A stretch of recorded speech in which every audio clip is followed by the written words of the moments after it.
بسم اللہ الرحمن الرحیم۔ السلام علیکم خواتین و حضرات، ہم آج کل کے وائرس زدہ ماحول میں جن حالات کا شکار ہیں اور اپنی اس قید خود اختیاری کے بعد جب براعت بے اختیاری کے ماحول میں جائیں گے تو ہمیں کیا کچھ فیس کرنا پڑے گا، آئیے دیکھتے ہیں ایک قیدی کی نگاہ سے۔ دیکھیں صدیق سالک ہمایانہ دوزخ میں انہی حالات کے اوپر کیا لکھتے ہیں۔ مجھے چند دوسرے مریضوں کے سمیت تھوڑی دیر کے لیے PW اسپتال جانے کا اتفاق ہوا۔ وہاں ڈاکٹر نے ہمیں دوا دینے کے بجائے مشورہ دیا کہ جہاں اتنا عرصہ صبر کیا ہے چند روز اور صبر کر لو، اب پاکستان جا کر ہی علاج معالجہ کروانا۔ ہسپتال سے واپس دارالعوام پہنچا تو سب لوگ میرے گرد جمع ہو کر بیرون دنیا کی خبریں پوچھنے لگے۔ میں نے بھارتی ڈاکٹر کے حوالے سے انہیں بتایا کہ دیدہ تر کی شنوائی ہوا چاہتی ہے، بس چند روز کی بات ہے۔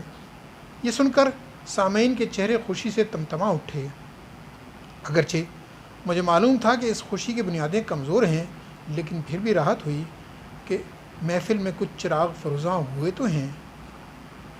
یہ خوشخبری سنتے ہی بعض لوگوں کو سنجیدگی ڈس گئی۔ ایک کہنے لگا، میری تو تفہیم القرآن کی ابھی 2 جلدیں باقی ہیں۔ دوسرا بولا، مجھے ونسٹن چرچل کی دوسری جنگ عظیم کی تاریخ ختم کرنے میں ابھی 2 ہفتے لگ جائیں گے۔ تیسرے نے کہا، ابھی تو فرانسیسی زبان کے صرف 15 سبق ختم کیے ہیں۔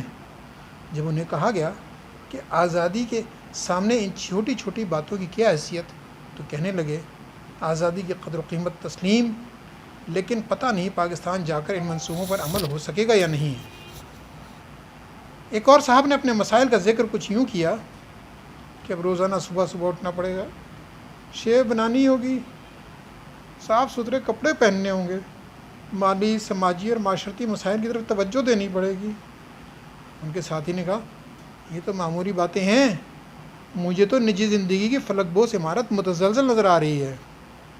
میں نے ہمیشہ اپنی بیوی کو اصل سے کم تنخواہ بتائی، اب اس کو صحیح تنخواہ کا علم ہو گیا ہوگا، پوچھے گی، مجھے گھر کا خرچ چلانے کے لیے تم چند ٹکے دے کر باقی تنخواہ کس کلموئی پر نچھاور کرتے رہے ہو؟